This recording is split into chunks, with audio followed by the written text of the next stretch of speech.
Assalamualaikum warahmatullahi wabarakatuh. Alhamdulillahi rabbil alamin, wassalatu wassalamu ala asrofil anbiya'i wal mursalin, sayyidina wa maulana Muhammadin wa ala alihi wa sahbihi ajma'in, amma ba'du.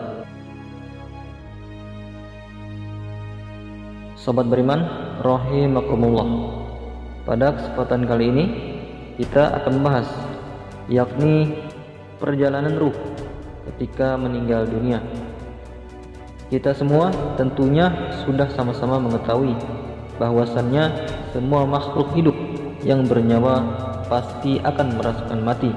Hal ini sesuai dengan firman Allah Subhanahu wa taala di dalam Al-Qur'an, kullu nafsin dha'iqatul maut. Setiap yang bernyawa pasti akan merasakan mati. Al-Qur'an Surat Al-Ankabut ayat 57. Kematian adalah hal yang pasti terjadi pada diri manusia. Kematian adalah langkah awal atau pintu gerbang menuju kehidupan yang sebenarnya, yakni kehidupan akhirat, di mana semua umat manusia akan mempertanggungjawabkan semua amal perbuatannya, baik itu perbuatan baik ataupun perbuatan buruk. Maka sudah selayaknya kita sebagai seorang mukmin yang beriman untuk mempersiapkan kematian dengan meningkatkan amal ibadah agar kita senantiasa ingat dan bertakwa kepada Allah Subhanahu wa taala, sehingga kita semua terhindar dari segala kemaksiatan yang bisa membawa kita menuju jurang neraka. Pada saat ruh meninggalkan jasad, tentunya terdapat proses kejadian yang sangat luar biasa. Setiap proses yang terjadi, yang dialami oleh setiap muslim, tentunya memiliki perbedaan. Semua itu tergantung dengan amal ibadah kita semasa hidup di dunia. Mengenai perjalanan ruh saat meninggalkan dunia, tentunya sudah dijelaskan oleh Rasulullah SAW di berbagai riwayat hadis sahih. Salah satunya hadis Abu Daud, An-Nasa'i, Ibnu Majah, Al-Imam Ahmad dan Al-Hakim, bahwa Rasulullah SAW bersabda, sesungguhnya seorang hamba yang mukmin jika akan menuju ke akhirat dan meninggalkan dunia, para malaikat turun kepadanya dan rona mereka seperti sinar matahari. Mereka duduk di sampingnya sejauh mata memandang. Kemudian malaikat pencabut nyawa itu datang dan duduk di dekat kepalanya seraya berkata, wahai jiwa yang baik, keluarlah menuju ampunan Allah dan keriduannya. Maka ruh itu keluar bagaikan aliran cucuran air dari mulut kantong kulit.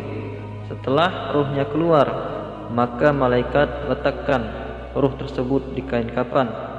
Dari jenazah tercium semerbak aroma misik kasturi yang merupakan minyak terwangi yang ada di dunia. Lalu para malaikat membawa ruh itu naik. Mereka melewati sekumpulan malaikat. Kemudian sekumpulan malaikat itu berkata, betapa harumnya ruh ini. Para malaikat yang membawa ruh itu berkata, ini adalah Fulan bin Fulan. Mereka menyebutnya dengan nama yang paling baik, seperti biasa manusia menyebut namanya di dunia. Hingga mereka tiba di langit dunia. Mereka meminta agar langit itu dibuka, maka langit itu pun dibukakan baginya, dan ruh itu diantarkan dari satu langit ke langit berikutnya hingga tiba di langit tempat bersemayam Allah Subhanahu wa taala. Allah Subhanahu wa taala berfirman, tulislah kitab hambaku ini di Iliyin dan kembalikan dia ke dunia. Sesungguhnya aku menciptakan mereka dari tanah. Di dalam tanah pula aku akan mengembalikan mereka, dan dari tanah pula aku akan mengeluarkan mereka. Maka ruh itu pun dikembalikan ke jasadnya. Lalu 2 malaikat datang dan mendudukkan jenazah tersebut. Kemudian 2 malaikat itu bertanya, "Siapakah Rabbmu?" Lalu dia menjawab, "Allah adalah Rabbku." Kemudian malaikat itu pun bertanya lagi, "Apa agamamu?" Lalu dia menjawab, "Islam adalah agamaku." Malaikat itu pun kembali bertanya, "Siapakah orang yang diutus di tengah kalian?" Lalu mayit itu pun menjawab, "Beliau adalah Rasulullah." Malaikat itu pun bertanya, "Apa yang engkau ketahui tentang benda ini?" Lalu mayit itu menjawab, "Aku membaca kitab ini, maka aku beriman kepadanya dan aku membenarkannya." Kemudian ada penyeru yang menyeru dari arah langit, "Hambaku benar, maka hamparkanlah surga baginya dan bukakanlah salah satu pintu surga untuknya." Maka hamba itu pun didatangkan dengan aroma ruhnya yang harum semerbak. Makamnya dilapangkan sejauh mata memandang, dan dia didatangi seorang laki-laki yang berwajah menawan, pakaiannya indah dan baunya harum. Laki-laki itu berkata, "Bergembiralah karena sesuatu yang membuatmu gembira. Ini adalah hari yang dijanjikan kepadamu." Mayit itu pun bertanya, "Siapakah engkau? Sungguh wajahmu membawa kebaikan." Laki-laki itu pun menjawab, "Aku adalah amal solehmu yang engkau lakukan." Kemudian mayit itu pun berkata, "Ya Rabb, datangkanlah hari kiamat agar aku dapat kembali kepada keluargaku dan hartaku." Adapun hamba yang kafir, saat dia meninggalkan dunia dan menuju akhirat, para malaikat turun dari langit dengan wajah yang hitam sambil membawa tenun yang kasar. Mereka duduk sejauh mata memandang. Lalu malaikat pencabut nyawa datang dan duduk di dekat kepalanya seraya berkata, "Hai jiwa yang kotor, keluarlah pada kemurkaan Allah dan kemarahannya." Ruhnya berpencar-pencar di jasadnya. Lalu malaikat maut mencabut ruhnya sebagaimana mencabut besi berduri dari kain wol yang basah. Jika malaikat pencabut nyawa sudah mengambil ruhnya, maka para malaikat yang lain tidak membiarkan ruh itu ada di tangan malaikat maut sekejap mata pun, hingga mereka meletakkannya di atas kain yang mengeluarkan bau busuk seperti bau bangkai yang ada di muka bumi. Kemudian mereka membawanya naik. Mereka melewati sekumpulan malaikat hingga para malaikat itu pun bertanya, "Ruh siapakah yang bau busuk ini?" Para malaikat yang membawa ruh menjawab, "Ini adalah Fulan bin Fulan dengan sebutan nama yang paling buruk sebagaimana namanya dipanggil di dunia." Mereka tiba di langit dunia, namun langit itu tidak dibukakan. Kemudian Rasulullah membaca ayat, "Tidak akan dibukakan pintu-pintu langit bagi mereka, dan mereka tidak akan masuk surga sebelum unta masuk ke dalam lubang jarum." Kemudian Rasulullah melanjutkan dengan firman Allah Subhanahu wa taala, "Tulislah kitabnya di dalam penjara di bumi yang paling bawah." Kemudian ruhnya dilemparkan dengan sekali lemparan. Lalu beliau membaca ayat, "Siapa yang mempersekutukan Allah, maka seakan-akan dia jatuh dari langit lalu disambar oleh burung atau diterbangkan angin ke tempat yang jauh." Al-Quran Surat Al-Hajj ayat 31.